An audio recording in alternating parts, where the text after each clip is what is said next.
PS Palembang tampil konsisten selama penyelenggaraan Piala Gubernur Sumsel ketiga tahun 2022. Di final menghadapi tim Muara Enim, PS Palembang kembali mampu tampil superior. Laskar Segentar Alam menang telak 4-1 dari Muara Enim.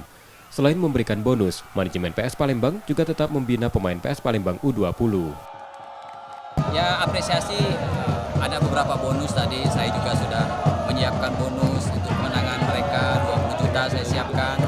Terus tadi saya support lagi dan juga ada beberapa tadi para sponsor juga sudah bisik-bisik dengan saya untuk kasih support bagi anak-anak sekalian, dan selanjutnya akan kami bina karena ada PR lagi menuju Liga 3. Gubernur Sumatera Selatan Hermanderu berharap kejuaraan sepak bola bisa melahirkan bibit pesepak bola dari Sumatera Selatan.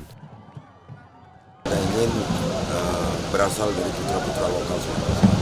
Memang butuh waktu, tapi kita butuh ketegaran untuk terus melaksanakan kompetisi pada tingkat lokal dari usia anak-anak sampai dengan usia dewasa, remaja dan dewasa. Kemenangan ini juga membuat PS Palembang mempertahankan gelar juara untuk kedua kalinya, setelah sebelumnya mampu meraih gelar juara ajang Piala Gubernur Sumsel yang kedua. Nur Muhammad, Kompas TV, Palembang, Sumatera Selatan.